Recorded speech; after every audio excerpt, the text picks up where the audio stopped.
ગઈકાલે પીજીવીસીએલના general manager finance તરીકે નોકરી કરતા કિંતુ કુમાર શશિકાંતભાઈ મલકાણ સાથે એક સાયબર ફ્રોડનો બનાવ બનેલ હતો.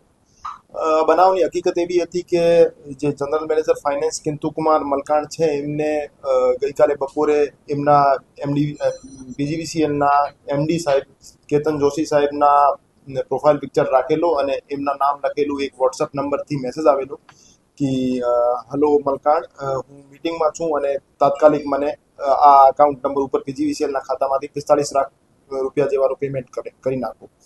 તો એમને કેતન જોશી સાહેબના જેન્યુઇન નંબર માનીને, એમનો જેન્યુઇન મેસેજ માનીને બેંક ખાતામાંથી, પીજીવીસીએલના બેંક ખાતામાંથી જે બેંક અકાઉન્ટની ડિટેલ પ્રોવાઈડ કરવામાં આવેલ હતી એ ખાતામાં 45 લાખ રૂપિયાનું ટ્રાન્ઝેક્શન કરી નાખ્યું. આ ટ્રાન્ઝેક્શન થયા પછી 30 લાખ રૂપિયાનો ટ્રાન્ઝેક્શન કરવા માટે ફરીથી મેસેજ આવેલો.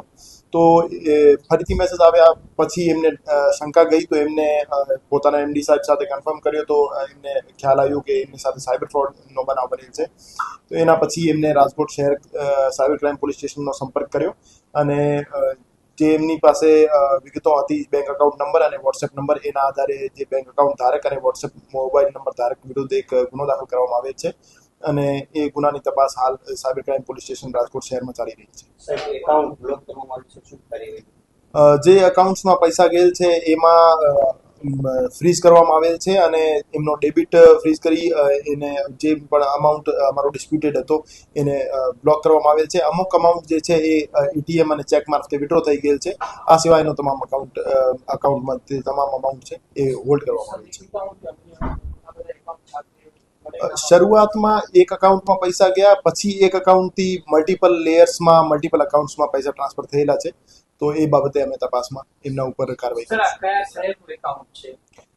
જે અકાઉન્ટ છે એ સિલીગુડી વેસ્ટ બેંગોલનો અકાઉન્ટ છે અને ત્યાંથી જ વિડ્રો થયા છે.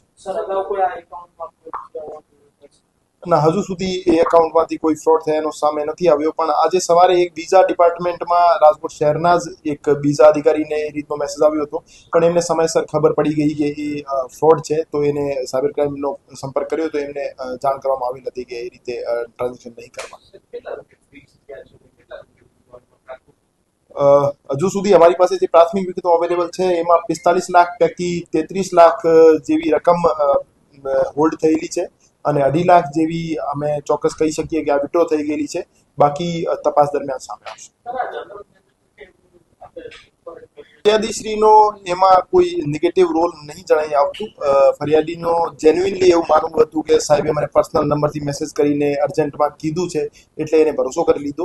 પણ હું તમામને અવેર કરવા માંગુ છું કે એ રીતે આપ એક પણ અમાઉન્ટનો એક પણ નાનો ટુકડો પણ કોઈને ટ્રાન્સફર કરો તો એના પહેલા આપ એક વખત એટલીસ્ટ ટેલિફોનિક કન્ફર્મેશન લઈ લો. કોઈના મેસેજ આધારે અથવા કોઈ સોશિયલ મીડિયા સાઇટ અથવા વોટ્સએપના મેસેજ આધારે કોઈના અકાઉન્ટમાં આપ કોઈ પણ પ્રકારનો અમાઉન્ટ ટ્રાન્સફર ના. એવું પ્રથમ વખત હતું કે એમડી સાહેબના નામથી મેસેજ આવ્યું હતું, નવા નંબરથી મેસેજ આવ્યું હતું, તો એમને ટ્રાન્સફર કર્યું. બાકી જનરલ મેનેજર ફાઇનાન્સ હોવાના કારણે એમડી સાહેબ સાથે આ રીતની એમની ચર્ચા થતી હતી, પણ એમના રેગ્યુલર નંબર સાથે થતી હતી. એ નવા નંબરથી પહેલી વખત ટ્રાન્સફર.